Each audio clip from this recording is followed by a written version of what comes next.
Things that I always got a freaking intro.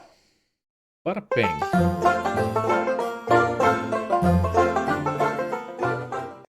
And in order to make sure that you don't have to listen to all the beeps, dings, dingles, and bangles, welcome to me beautiful crafting table, me workshop table. I think this is all set up and running. I can see myself talking, my little voice meter moving away. All right, I got a lot of stuff to get to. I've been inundated. That's the right word. I don't know. With a gazillion questions all the time, and I try and answer them as best I can. Like I said before, I'm not a scripter, so there's certain things that I just won't be able to help you with. But let's tackle a few things here and get them out of the way. This is just going to be a basic, quick video answering some of your questions. I find it's easier if I answer them in person rather than me trying to type it out and say something weird. I'll probably just use my mouth to say weird things. Captain Shack. I sent a shout out to this guy. He was building some stuff today on TTS, and I noticed that he was using One World. It showed up in the Twitch stream, and I popped over to watch this guy build like a cantina for Star Wars. I guess he's a big Star Wars guy. And yeah, he mentioned my show, which is actually kind of cool. So he was using my stackable token import art kind of a deal using Photoshop, I believe is what it was, to do a bunch of things. So I watched him make a bunch of mistakes, and then I realized I couldn't tell him what he was doing wrong in chat because it was on replay. So it was just cool to hear my name outside of somebody actually watches my stuff. A couple things that I'd also like to touch on are Rokem. Rokem's the guy that does my minis. Let's shoot over to this table here, which is my generic workshop table. This table is on the workshop. It's publicly available.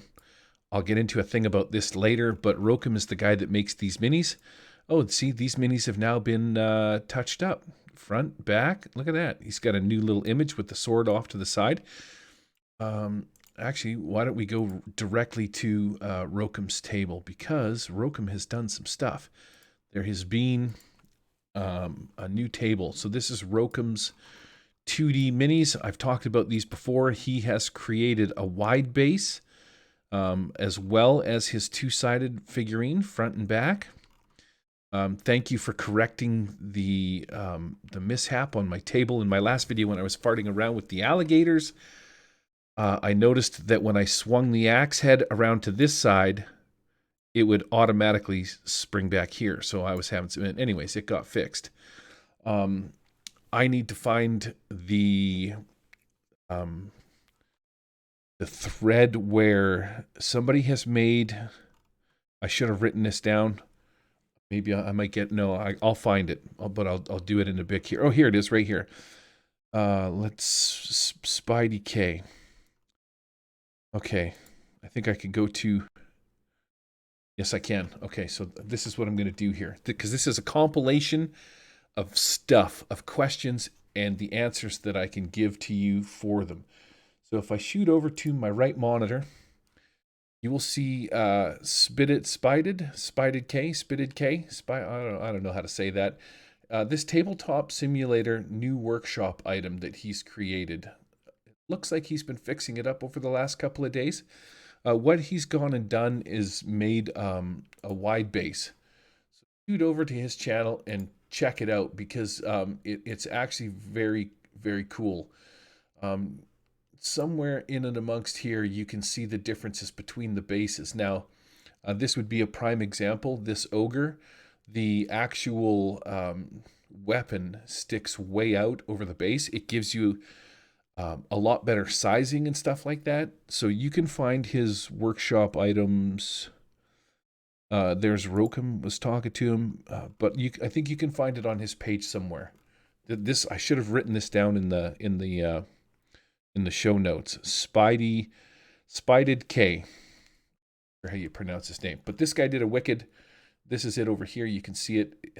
The sides don't interact. The model is the same. It's just that the image will spread out a little farther so you can have overhang on either side, which is very cool.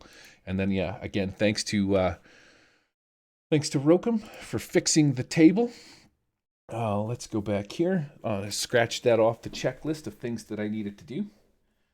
And I'm going to go back to my right monitor because I want to show you, and I'm going to thank a few other people. Sea Ranger. This guy is top notch. I'm really say his real name, but he hit me up on He hit me up on through the Steam chat the other day, and he was working on this, and I got to see him build this map inside of Unity, and the stuff that this guy knows how to do is friggin' phenomenal. Blows me away. This is another video well worth watching called Puzzle Dungeon, a 3D D&D map for Tabletop Simulator. What makes this dungeon cool, and I don't want to show you the video, I just want to show you this image, is there's a keypad down here. You can take your little minis when you watch the video, and you can put them on these little squares and then punch in the appropriate little number on here, and it will literally solve a puzzle. Things will appear, and there's there's things. You just watch the video; it's very cool. But this is like a live sort of working puzzle room, which I think is phenomenal. That you can drop. You can see in the background, he's got one world there, which I'm full on. I tout one world left, right, and center. It's amazeballs. But yeah, this puzzle room is kick-ass. You put your little minis on here, you press the appropriate buttons, things appear around them. Your player's got to try and find the appropriate combination, and when they do so, they either exit or enter the room or find a secret portal, or just whatever your brain can think of when it comes to this. But this is a cool interactive 3D puzzle room map made by Sea Ranger. He does some wicked stuff. You should also follow him on through the Steam Workshop because he adds things. He gave me a pretty cool campfire that I've been farting around with, and like 10 minutes ago sent me a text asking me what assets that I find that I most need. So hopefully we can put his sweet Unity skills to work and get some cool effects and stuff like that made, like green flame. Oh, he showed me this really cool scripted mini that one of his players has that's like a warlock eldritch knight, and the cool part about it is the skull that he was carrying as his like casting component.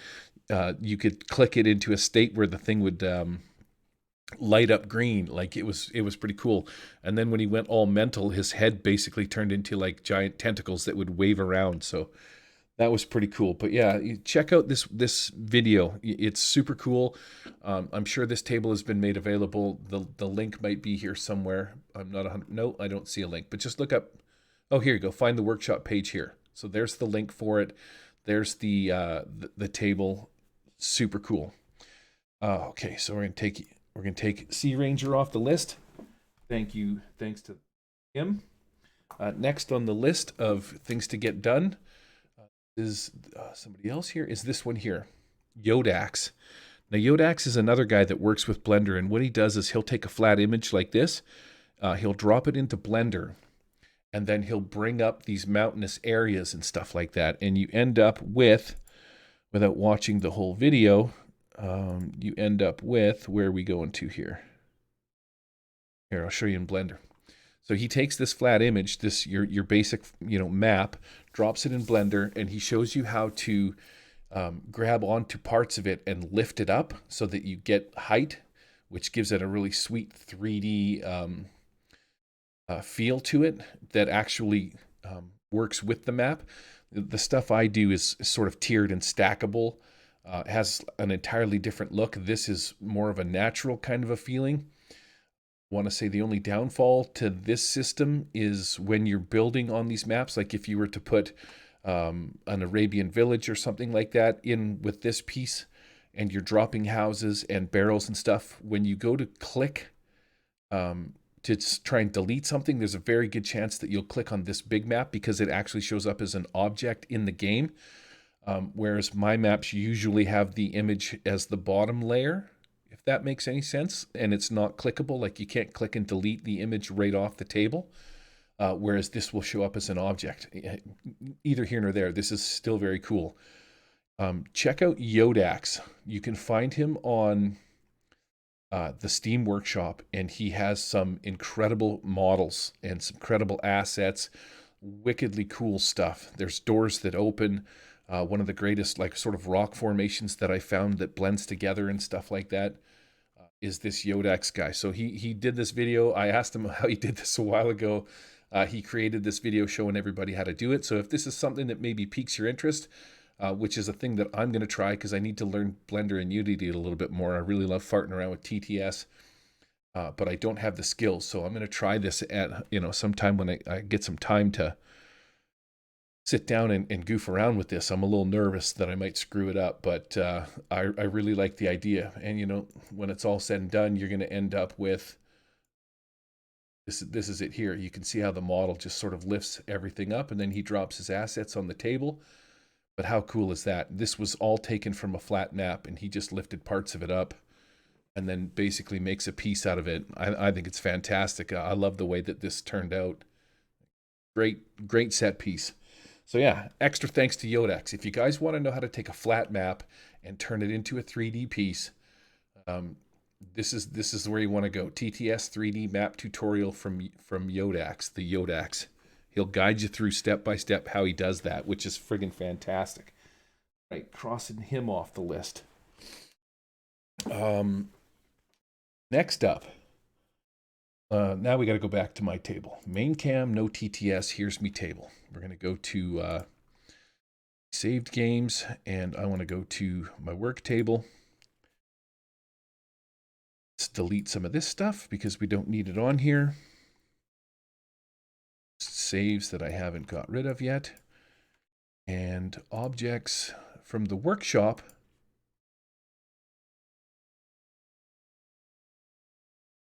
Oh, I've saved it. What am I thinking? Objects, saved object.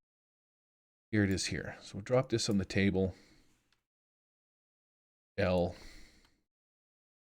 Rotate and place this over here because this will be kind of a cool sort of two-shot. Sarah Sorensen has asked me about stuff on my table.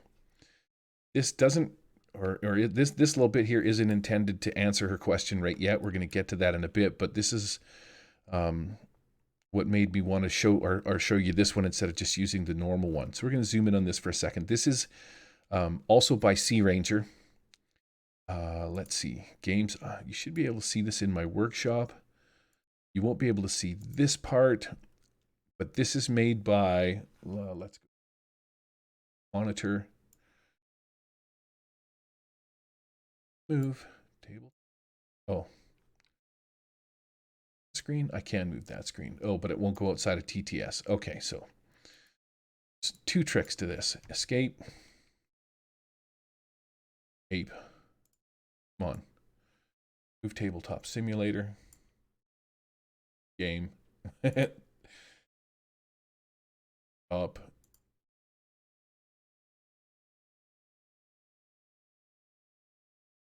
You're killing me. 3D grid lines is as far as I can get because of the way that this thing works right now. See how this is sort of twitching out? It's glitchy right now. Still calculating height map. It thinks I'm selecting something different than I am. Yeah, I'm just clicking right through it. Okay, there's a glitch there. All right, let's move this back over to my main monitor. And yeah, so from the workshop, I've already showed you who it was. Let's do this. We're going to change the color by clicking over here, get ourselves a sweet looking orange. We're going to set the scale to 6, which you can see turns this to 14 by 8. That's the size across and across. So when we pan out, you've got 1, 2, 3, 4, 5, 6, 7, 8 across. And should be 14 the other way. And that's what a size 6 scale looks like. But this is a cool new 3D grid lines thing that I found. But I'm going to answer James A. I got to make a note of this because this is the weirdest thing.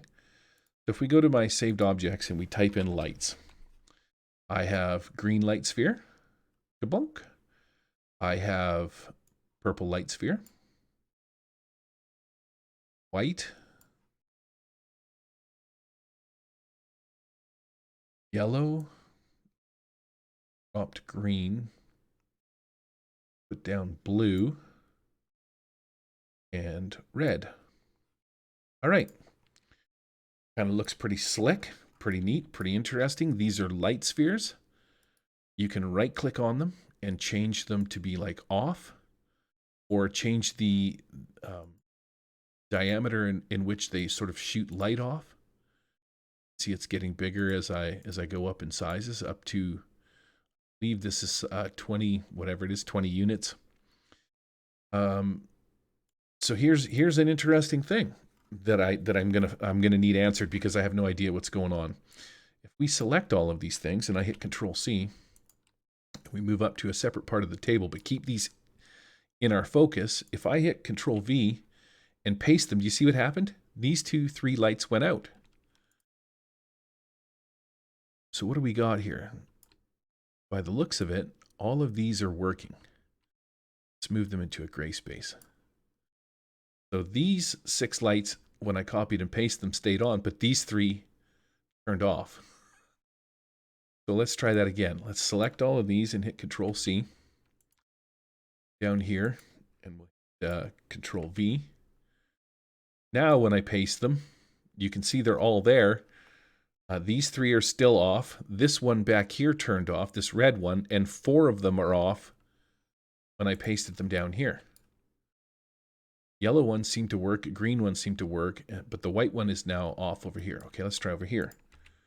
So if anybody knows what's going on with this, I think it has something to do with the, every one of these things has a scripting graphical user interface, I guess, designated number kind of a thing, is what I think this is. And maybe when it copy pastes them, it uses the same number twice, and that might be screwing something up. No, look. See, that's the other thing too. Now we got 5 off, so it's like the more you paste them, the more that they don't work. I'm curious to know if somebody knows how to fix that. But that was sort of submitted to me by James A. And I don't know what is going on, but I do know that it's definitely a problem, because I was shocked when I saw that. I don't know if there's a fix. I don't know how to get around it. Possibly. So yeah, if I type in light, and let's just pull out the purple light. See? Yeah, see, some of them started to turn off, because you'll see that there's a lot there. Once you get so many instances of them, mind you, the other one only had 2 or 3 and they were turning off and on. So you can see there's a bunch there that didn't turn on. Now you could go in here and loop these up to 20, right? But it just turns certain ones off and on. So I don't know what's happening. I just know that that's a weird thing that somebody asked me about. I'm going to post this video to the Tabletop Simulator and get somebody to skip ahead to this part of the video and check that out and see if we can't get an answer for that. Okay. Over to my comments. One of the other comments that I have on here was from somebody whose name is, Stephen Saris Smith.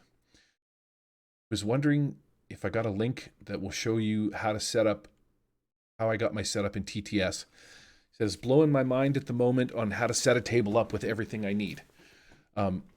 First off, Stefan, just watch my videos. There's so many of them on here, but this is a big thing that I find that a lot of people are asking me that I want to show off. If you go to the games, hold on a second, we're going to have to close this down here because you're not going to see the layered. So if I go to right monitor, go to games, and I go to workshop, and I hit the browse button. Down here is the tables, is the search tabletop simulator. So if a lot of people, let's say, play Dungeons and Dragons, if you type in here Dungeons, let's go for Dungeons and Dragons table and hit enter, there will be a million tables that pop up. And rather than me, here's a simple one. Rather than me show you all of these different tables that you can go look at, what we're going to do is we are going to go to a table that I have on here. There is stuff. Last stuff. Your files. Here we go. So files that I've posted. I'm going to click on this. You're gonna see this right here called Generic Simple RPG Table. You hit the plus, you subscribe to it, down, and anything that you subscribe to shows up in your workshop. That's where I got these from. There's the 3D grid lines. Your workshop is your friend. ICRPG custom table. Here is Generic Simple RPG Table. Now this is what you do. This is how Tabletop Simulator, and what I think is so cool about it is fantastic. When you click on this after subscribing to it and load that table up, as soon as it's finished doing its business, you will see that this table has, you can, where am I at? I'm on right monitor still. I want to go to main cam, no, back over to where I can stare at it instead of cranking my head. So we went from taking this from the workshop, generic simple RPG table. You find any D&D table that you want. You find anything that you're looking for. You look in the workshop. Once you find it in the workshop, this table to become your table is a matter of hitting save, going to create, and it's going to create save slot 17. We are going to call this my new D&D table. You're going to hit save. That is going to be save slot 17. So when I click on this and hit load, now this is my save. This is my save, my table, my stuff. I can interact with this table in any way that I want. I can add stuff to it. I can delete stuff from it. You know, I don't want these Savage Worlds minis. Boom, they're gone. I put on these simple dice rollers because they're the easiest ones I want. And I like them because each one of these tables, or this table in particular, is very plain. There's nothing fancy on it. There's not a lot of junk. If you like ICRPG, oh, this one has the scripted D&D table on it. So you can go state 1. There's your D&D table, right? Right-click on this thing. You can go through the different scripts, or states, I should say. I don't want to call them scripts. Each one of these you can fill out. So here's your spell sheet with spell slots. Like this is a decent sheet. But yeah, once you save this, it's yours to do whatever. You can't affect the workshop. I can update the workshop and update this table. This table becomes yours. That's sort of a key thing that people need to know. You don't need to create your own table and put all of this stuff on it. You can go find something that's cool and get rid of the junk that you don't want. Keep the stuff you do. But that's how you do it. You find it in the workshop, you save it, and then you just modify it because it becomes yours. Everything in Tabletop Simulator works like that. This character sheet, this dice roller, if you think this is a cool dice roller, right-click, give it a name. It's called Click Roller Strip. Hit Save Object, and it goes right into your objects and into your saved objects pile, and then you can find it. I think it's called Roller. You can see I have a bunch of different ones. Click Roller, Roller Strip. This was a different one. Works a little bit differently. Click on that. Out pops the dice. Does its business. Bada boom. So that's how you sort of build your own table and do your own stuff. I'll show you my table here in a second. I'm going to take Stefan's off the... and we're going to go to Luigi Araris. Let's talk scripting errors. I get them. They do happen. I can't fix them, but I can give you a couple of pointers on how to reduce the number of errors that you get. Up here, you see I have 13 and 14 Sundays games. Lost Sands is an old one that I played, and the Adventurers League table. This is the one that I'm currently playing on. Here's me table and the stuff that I use. I'm gonna kill. I'm not gonna kill Sarah Sorensen, but I am gonna show Sarah what I use for my table. Then I'm gonna show you some other cool stuff. You can see I have 75 some odd assets because right now I have cards on the table. I have my players. Like, this is quite a bit more stuff than I like to play with. If my players aren't playing, I would select everything, throw it in the bag, and I just save it until they come back just to get it off the table. I'm going to go over here. I want to set this back to normal. Scripting errors for Luigi. There's no tips for fixing scripting errors. You've done something that has either you've gone too fast from table to table. You kind of have to wait till it finishes loading, let it sit for a second, and then move on to the next one so that it can, once the thing says finish building or finish doing whatever it's doing, you should be fairly safe to go.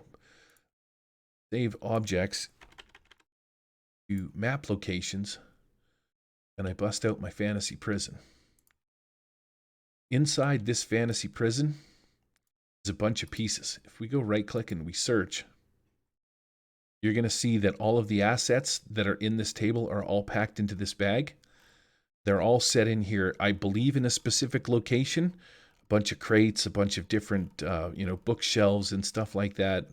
Basically anything and everything that is in here, which is probably 358 different items, are stored in this bag. With each of them has a location, a height, and an XY that they, an XYZ where they need to sit.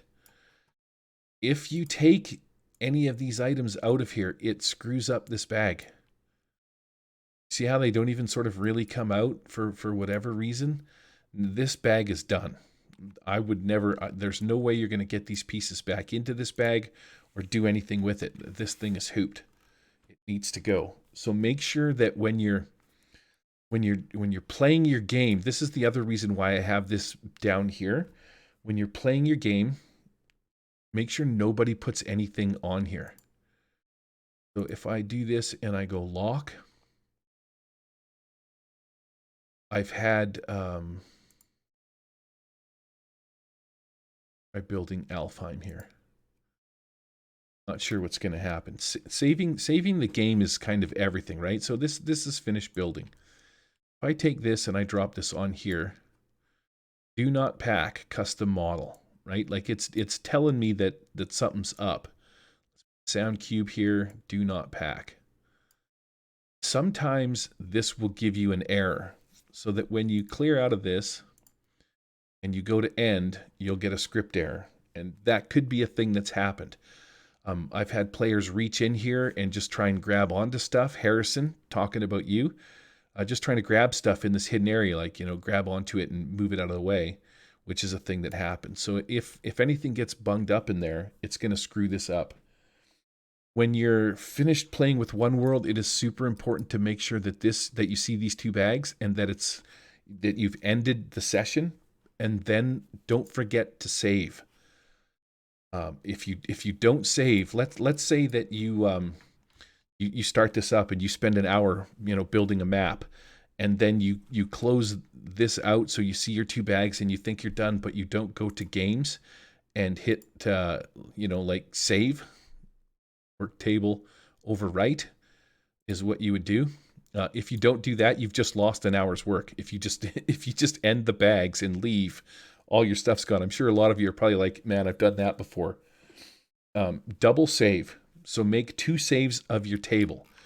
When your session is done and you're finished, everything is over, you've cleaned this out so that it says end, and you're ready to pack the table up, you're finished, right? You're going to go to your games. You're going to hit saved games, and you're going to go to this is my Adventurers League table, so I would click here and I would hit overwrite. When it overwrites and I have no errors, I'm then going to go back to my other table, my other save table, and I'm going to overwrite that one too. So I have 2 copies of my last previous worked table. When my next game comes up, I load my one table, we start playing. When that session's over, I do the same thing. I save and end. And then when I'm done, I save it and everything, I get no errors. I save it, I overwrite it twice. That way, I've only ever lost one session's worth of data, which won't be much, and it won't be my building aspect. It'll just be my playing aspect, which is sort of really no big deal. So those are my tips for reducing script errors. Slow down, make sure that everything finishes doing what it's doing. Save your game often and double save, even when you're building. This would apply. Don't pull anything out of the bags because be very careful when you're picking the bags up. Is what I should be saying. And then make sure you end the table before you save. Don't leave this script open. And hopefully that will help eliminate some of your script errors. Number 4 off the list. Sorry about your bad, Luigi. What you can do is if you can get your table. I never put anything more into my tables than I need. If I'm going to use a map, I'm going to put it in there, but I wouldn't build a whole bunch of stuff if I didn't need it. If you go to, let's say we go into Alfheim and we'll cruise up into New Haven.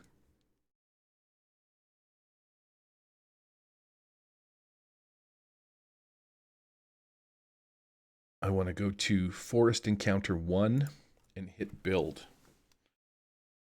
Okay, so what do we got? We got a Michael and Barry error, so I'm going to just delete that. That's just a collider error. Oh, I also need to fix thanks Sea Ranger for this other collider mesh thing that he made. I will try and put it up somewhere where I can post it. But what he's done is he's given me a collider that I can put under the base of trees. Find it now. And then what it does is it allows your characters to hide in the trees and hide in the bushes without them smashing into the frickin' tree, which is pretty sweet. So if I F8 over this tree, you can see how big the box is around this tree. This is a series of trees. Let's try this little fella. Right, so this tree has a giant square box collider around it, and what he's given me is a tiny little collider that will just sit around the base that keeps the tree from falling through the table. So if I applied that to this model through hitting custom and replace this collider with this tiny little one, I can have my dude scooch right into the tree and look around, because what he's done is he's taken this top level up here and shrunk it way down so there's no collider in the tree parts. I got to start redoing some of my maps using that thing. Oh, where am I at in my brain? If Luigi, you need to fix your table, what I would start doing is going into my one world, if I can, as much as you can get working, and export each one of these things. Just hit the export button after building it and try and save as much of your table as you can, and then just go back with these, put them in a special folder, go back and try and rebuild it from scratch, which I know sucks, dude, but slow and steady will win the race. Okay, Sarah Sorensen, last on the list. Man, how long has this video been going on for? I don't like making the long ones, but sometimes this is going to be a 30-minute video. Yowza. Sarah Sorensen. Games. This is Paperforge status. No, Adventure League table. This is the table I play on. I'm going to show you a bunch of cool stuff and some cool new things. I probably should have just kept that open, but I play a game called ICRPG. It's very simple. It's made by Runehammer. The guy's just a freaking genius as far as I'm concerned. And that's what these little things here are. They're all like just, weapon tags. Here's some dynamic dice information and stuff like that. These are the monster sheets that I've created for this game and stuff. And some minis and whatnot. Here's some cards that I can hand out. These are all loot cards that I just dole out. So when my players search a room, if they, they get lucky and find some stuff, I shoot them a card. But stuff that doesn't pertain to ICRPG in general, things that I use, are going to be this laydown. The reason I like this laydown is because if I take this big guy, let's make this guy giant so that you can see what's going on here. Big he's going to get, but let's drop him up here. It's very hard to grab onto this guy. That's Alt. So click. So if I hold Control, he goes left and right. If I hold Alt, he goes over. then he falls down. Would stand up normally. So the trick is to click him and hold him, hold Alt, and then wheel mouse, and he falls over. Then release. Or I can just zoom onto the table and I can say, okay, this is the guy here, is the guy that goes down. I scooch back and I hit this lay down button. Bam, he falls over. So I use this to represent, the bad guys that have been, once the goblin or whatever gets killed or something like that. That's basically what I do. This is a lay down tool. I'm not sure where I got it from. I've had it for a long time. Right click. Let's do a thing here that I might be able to figure out. Scripting, script editor. Up. Function on load. Oh, wait a second. I'm on the right thing. So there is no information in the script editor. I find it super cool. You can find this, I think, on one of my tables somewhere. Just search through my stuff. You'll probably be able to find it. But that's what I use it for. I think it's fantastic. This is the best dice roller that I found. You can click multiple times on multiple things. I like that they're color-coded: purple, orange, green, red, white, and blue. You'll see they're color-coded up here, so I know which dice in the chat coincides with which dice. After a while, they get cleaned up, but I can always hit enter and go into the chat and say, okay, that 20-sided die was a 15. That's what you rolled. You want to roll with advantage, double click, bada bing, and then I just, whatever they land on is the first and second one, but they're both purple. Now here's the cool part too. You can go to change color. I can go to yellow. You can use any one on the table. It doesn't matter which one. Double click this thing, and then the text now will show up, or it should show up as yellow. For some reason it's showing white. I don't know why, but this will show up color coded to the player that did it. I'm pretty sure. Now I just look like a meathead, but I'm pretty sure that's what it does. It will show yellow, or at any rate, it shows the player's name, what they rolled, and the combined total. So these are really cool. As far as modifiers go, some things you don't need, which is the reason I came to TTS. Mechanics can get in the way of the game and slow things down. If you shoot a crossbow and it does +3 damage because that's what it says on your sheet, so it's D6 +3. If you can't roll a D6 and add +3 faster than you can look at your character sheet, find out what your modifier is. I know that sounds silly. It's kind of a bad example, but let's say you're playing Fantasy Grounds. You got to go down to the little button. You have to click +3 or roll to +3 or do a +3 or build a macro that does it every time. But let's say this one time you're getting extra bonus for whatever. Do you know what I'm saying? Like, it's just like finding that stuff seems to always take more time than it would just to do it in your head. I'm more of a do it in my head guy than I am letting the mechanics do it. I've played Dungeons and Dragons for 40 years. Savage Worlds for 5 or 6. The games that you play, you don't need mechanics. It's cool that it does it, but I find that it can hinder the game's speed. So in TTS, I do enjoy this click strip. That's my dice roller. The other thing is called Lightsaver. You can set up any kind of light that you want and then save it. So if you go into options and you go to lighting, you can adjust all of these things. Don't be afraid to fool around with them because there's a reset button. And you can change the sort of the color of the light if you wanted it to be like a more of an orangey tint. This has a very dune kind of sandy feel to it. So then what you can do once this is set up is you come down here and you can click on the save button, add a name for this. Okay, so wait a second. I forgot how to work this. You'll be able to figure it out. What a dork. Add a name for this.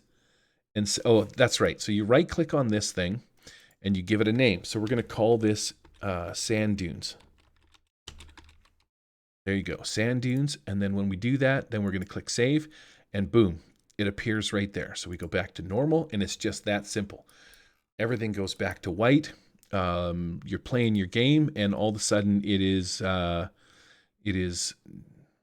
Let's go with night. These are the handiest ones. Drops the light right back down. Bada bing, bada boom. It's really dark and cool. You can get the glow effects just looking top notch on these dark maps. And then when you want to go back to normal, excuse me, it's just that simple. When the game's over, fade to black, boosh. And that shuts her down, right? And then back to normal. Lightsaber, it's cool. You can make red lights, you can make morning lights, you can make colored lights. The sand dunes, like I say, this orange feel has that sort of dune feel to it with those orange sandy sort of flavors. And back to normal. So that's cool. Lightsaber's cool. Lockdown. Here's another thing that I like to use. Bam, you hit that, nobody's moving anything. Stuff cannot be picked up. You can see me trying to grab things. I'm black, so I should be able to pick anything up. But the entire table is on lockdown. If your players are being meatheads, this is a fantastic thing to give them. And then boom, now that it's unlocked, I can come over here and I can pick this stuff up. It just insta-locks everything. It's a lockdown token. The SQ thing that you were talking about took me a few minutes to figure this one out, Sarah. It's this thing. So what this does is just it's a token called Flip Me that you can get from One World. You click on it, and it makes grids on square. You can see them appearing on the map. Let me zoom in a little bit. You see them? So it's like 3-4 clicks, and it shuts off. Or you can flip it over, and it's hex on the back in 3 different sizes. What I like about it is it does a shadow cast. So when you put things like objects on it, when you can see on this one, when I zoom in right close, you can see the grid on it. This is cool for doing things like rooftop battles when you, because you can choose things. Like I can right click on this and I could go to toggles and grid projection. Should this object receive lines? For some reason it did, which is really weird, but it's not toggled on. So we put this piece on here. This is also not a good representation of what's happening. Let's do an unlock on dynamic dice and move it onto the table. So imagine this was the roof of your building. If I right click on this and I toggle off grid protection, it doesn't make a difference. That's actually why, dummy, man, I'm having an awesome day today. Because this projection is top down. Turn this off. That. Go to options and we go to grid. Now we're going to use the show lines on in-game grid, which I think stinks. Doesn't seem to be glitching out right now for some reason, but sometimes you'll only see part of the grid on an angle of the table. This thing here now, if we toggle this and turn off grid protection, this is the reason why I like the other one better. So you don't have to want to go in and have to turn grid protection on all of your roofing items or whatever. With this Flip Me tool, it projects down on top of them and shows you everything. But Sea Ranger,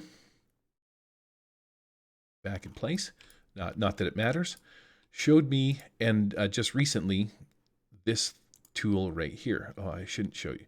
The 3D grid line tool, Sarah, is fantastic. We're going to go objects. Let's turn the grid off. I sound like I'm spazzed out and talking a mile a minute, but I don't like these hour-long videos. Objects, saved objects, and we're going to drop this thing on the table. 3D grid lines control panel. Minus to shrink it down a little bit. This is going to be my new grid lines deal. We are going to lock this in place. This was created by a guy named I'm a Target, and I think it's freaking fantastic. A scale of 1. So if you go into your grid options, go to options, gridding, and change this grid size to 1 and 1, and then roll back in here. Get another message that I didn't see. Second. Boop-a-doo-doo, do-do-do, mod question mark. Maybe that's the last one. I don't know. All right, so this thing here, scale of 1, you set your scale to 1. We'll change the color to something we can see, which is a sweet feature. We're going to put it to orange, and the stroke is the thickness. So let's just draw this grid. See it take a second to appear as it does a bit of math. There it is. Then you can change the stroke so that you can have it down to this one. So we're going to update grid. You should see the lines get noticeably thinner in a second, so they almost disappear. If you like a thicker line, let's put it at 1 and update the grid. So you can adjust the thickness, you can adjust the color, and then you can adjust the scale. So if we want it to be a scale of 2, nice and easy. If it goes up to 6, yeah, it does. But because we have the back grid set to 2, which would be this grid, is set to 1. Because it's set to 1 with this one set to 1, here's a cool feature.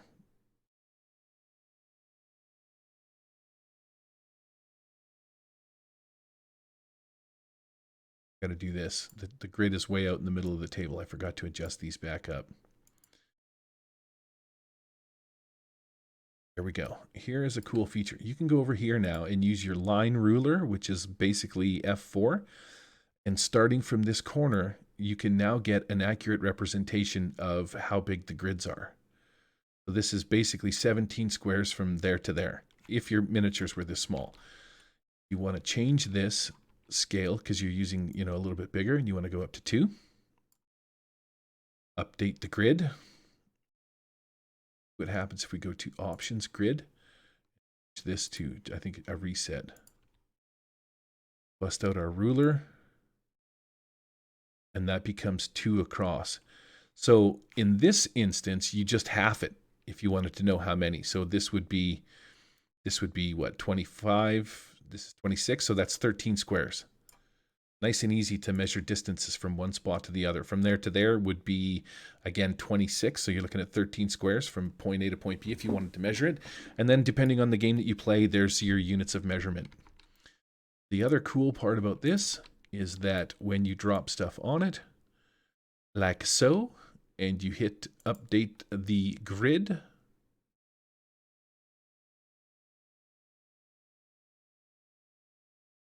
size down. Increase this so that it's all the way. Grid so we can see it change. So on this, we have to go to grid projection. Draw the grid and is no longer safe from grid projection. Didn't really work. It did, but it didn't. See how the grid goes a little goofy? Let's try something here. Saved objects. Let's bust out a rock. Where's my favorite rock? Dark Dungeon Gray rock. Okay, so you've got some modeling pieces thrown down there. We're going to do this, and we want to turn on grid projection. This object should receive a thing. Then we're going to hit update grid. There we go. Now check this out. It's kind of goofy, but if this was a little bit smaller, it would make a little bit more sense. But you can see that it's actually drawn the appropriate squares, right? 1 square, 2 square, 3 squares, 4, 5. This would be 6. So you're looking at 1, 2, 3, 4, 5, 6 squares to get up to the top, and then 1, 2, 3, maybe 4 squares to get down. But yeah, when you unlock it and move it out of the way, check that out. Pretty slick. So, and then the cool part is you can change the lines and change the line width, the color size and stuff like that. So I'm going to be updating to this one. Easy get rid of the grid and stuff like that too. So let's get rid of this stuff. Actually, it doesn't matter because this table is going to be deleted anyway. Okay, Sarah, what do we got? So there's lockdown, zone protection tool.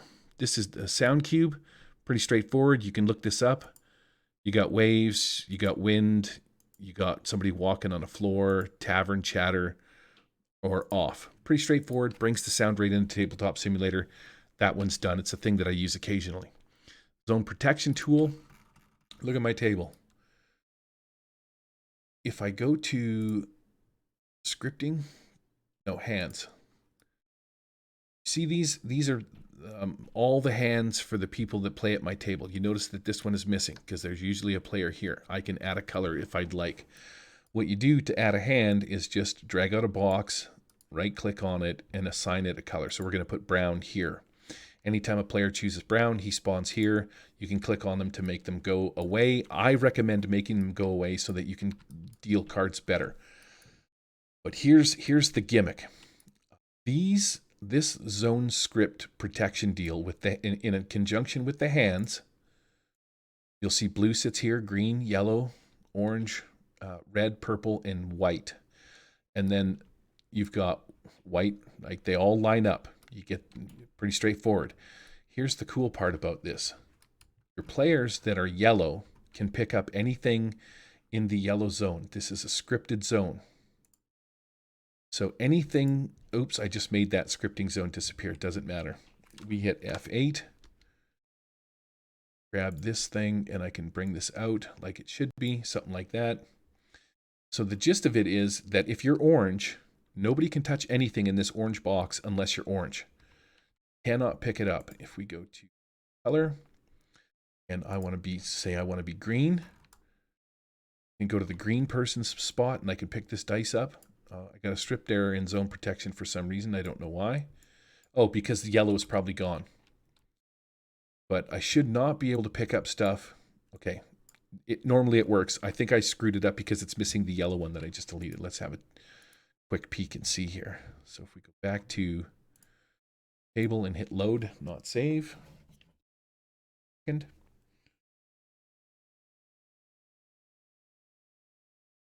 Camera 1 available. Okay, green. See, I can pick green stuff up. No bubbles, no troubles. I can interact with anything that's on the green. Not a problem. Come over here, and I can pick stuff up. Oh, you are not permitted to pick objects up in this zone. Why am I permitted to pick them up in this one? F8.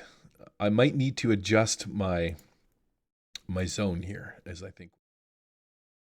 Scooch this over, take this green one, drop it down into the table. I've just basically made it a little bit bigger. Like so. Now it goes through the table. I'm still green. There. That was the problem. So that is what zone protection tool allows you to do. It stops your players from being able to interact, or player yellow from grabbing player orange's stuff, be it dice, be it minis, be it whatever, right? Nobody, unless you're that color, can pick it up. That is a sweet feature that I love. It keeps my players from grabbing shit off of other players and messing around with them. Hidden, right click. Black. For some reason, that is a weird thing that is happening with this game. So yeah, there's my flip me. There's my zone protection tool. My lockdown, if I just need everybody just to put stuff on hold, I can smash that. I've got that zone cube, and then the rest are just bags and other little dumb things. Other than that, I don't use anything that isn't game specific. Character sheets, my dice, etc. Oh yeah, area of effect things. I really like this ones. Not sure where I found them. But I will try and put links to them and stuff like that. Why can I not grab this? Oh, because I locked it. These do not interact with other things. So when you're flipping them around, like if I was to drop down here, yeah, it just goes right through the table. Also does not knock minis over. When you want to measure stuff, you can set it up by hitting plus or minus to adjust the scale to fit your map, and then you can easily tell how far away you are. I will throw these probably on my ICRPG table. Area templates. In this purple bag, I have a bunch of these things. There's that one. Template. So there's a general chaos error in the zone template. I could fix that easily. But things like this are pretty sweet. You bust out, what is this one? Large blast template. I'm not going to fix them right now, but I'm going to show you. There's a small blast template. Medium blast template.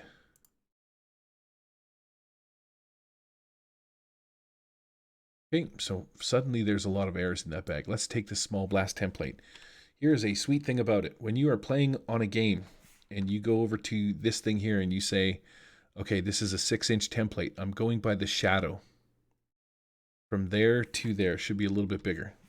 There's my 6-inch area template. I can lock this thing in place, hit F8, click on this thing, and I can make this just go like flying right up in the air. Can't see which one I need to grab. There we go.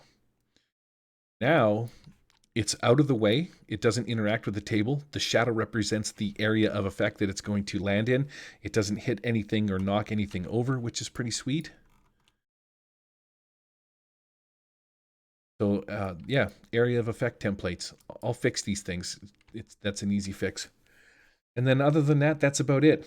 This video went 55 minutes, way longer than I suspected or I expected. But yeah, thanks to everybody for all your help and doing stuff and dropping me questions. I'm trying to answer them. Let's see if we can't figure out what's going on with the lights. Sarah, if there's anything else you want to know about stuff that I do. Oh, this table is available. Let's see, games, under Games Workshop. Here is my generic table, generic simple RPG table. Click here, hit load.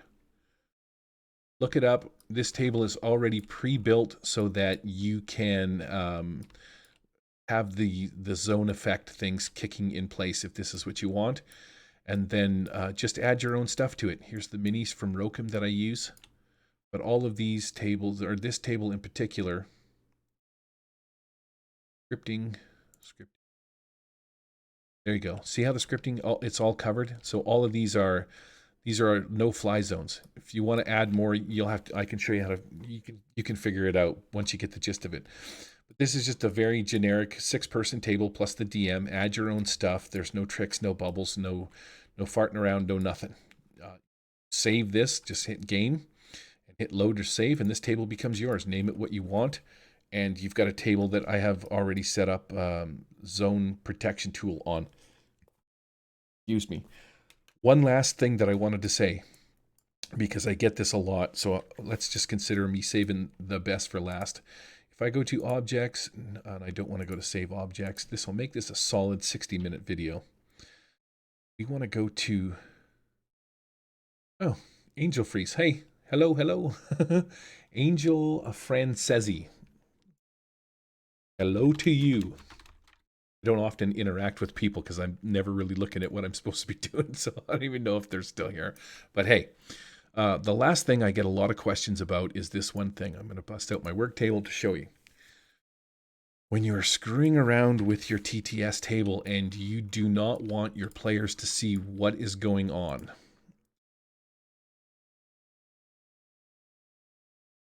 Airgator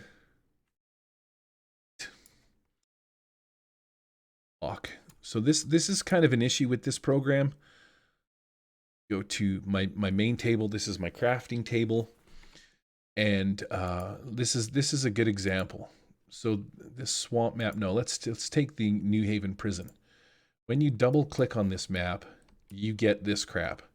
Now, if this map actually showed you the inside of the prison, maybe you'll see some hidden doors, you'll see some things that you're not supposed to see. Like this map is very generic. I'm going to build this out. This might take a second here. Building, not responding. I'm going to load up all of the stuff. What do we got here? We got some double. Oh, I fixed this table and I've used this as part of my library. It's fine. We'll get rid of this. Close. This table is fixed and available. Okay, but you can see all these errors. Okay, so let's say in the back of this area over here, you have this little hidden guy. He's what is he? A Malik of some kind. Maybe this is supposed to be a hidden area in the back of the dungeon you don't want people to see, but on your game mat, your image, it shows that it's a secret door.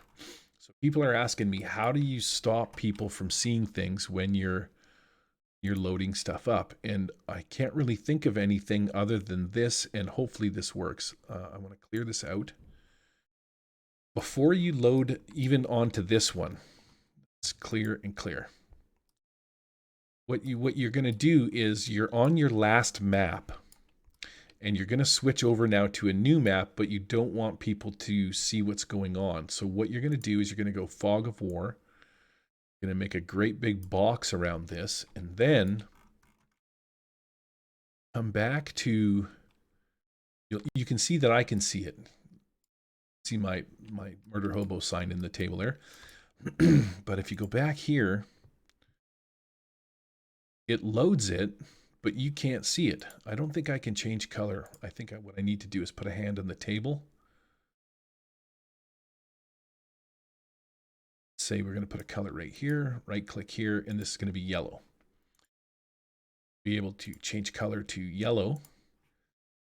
And the fog of war is completely opaque, or completely black. Opaque? I don't know why I can't think of the word you can't see through. So that's my suggestion on how to fix that. Voice meter.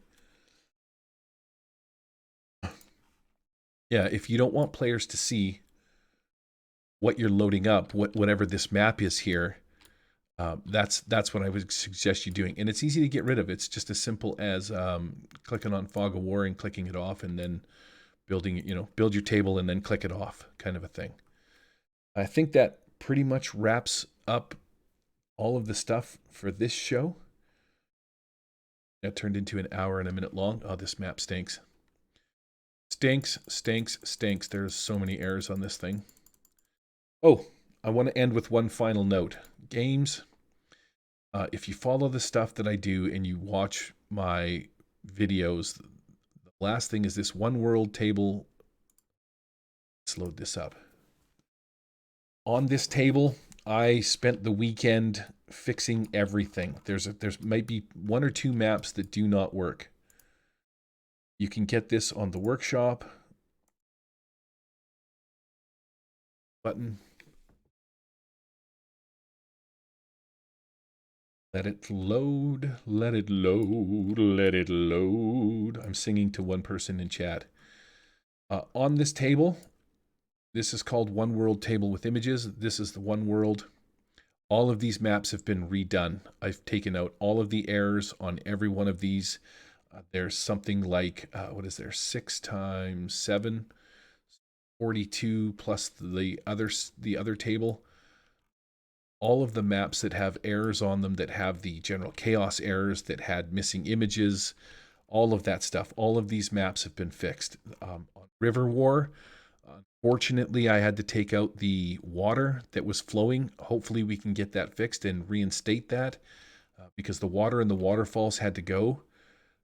But other than that, all of the other things work. I've just deleted the stuff that would fail. I fixed the one world, or the general chaos errors. And then here's the other table. Don't forget over by there's another one. So we'll build this one. 80 maps that I went through over the weekend and fixed all of them. All you got to do is watch my One World videos and download these bags, and you're top notch and you're good to go. These 6 ship sands is fixed. I fixed all of the stuff on the D&D maps, anything that was missing. Crystal Mine's been fixed. The new graveyard's been fixed with the Michaelberry issues that I had. And yeah, you've got maps, and more maps. Here's the Dragon Swamp. So this map is on the first table, replacing a map that was completely broken with a script error called, it was a spider cave or something like that. So rather than fill this one up and have an empty slot, I just put this here and put it on the last page. So yeah, all of the reclaim, all of the sewer maps that were done have all been fixed. I've taken off the water errors, fixed all the grates, did a bunch of stuff. 80 maps, all fixed and ready to go. What you need to know, the reason you need to know that is because you need to download them again from this table. They're only updated on this table. So if you're using any of these maps currently in your game and they're broken, you can just come back here and fix them. And that is that. All right. It is 6 o'clock, which is dinner time in my house. I got to do a podcast with my buddy Uncle Jay here in an hour. And we're an hour and 4 minutes into that. So hopefully I answered everybody's questions, showed you some cool stuff that you can find on Tabletop Simulator. And there's my wife calling me for dinner. So peace out, everybody.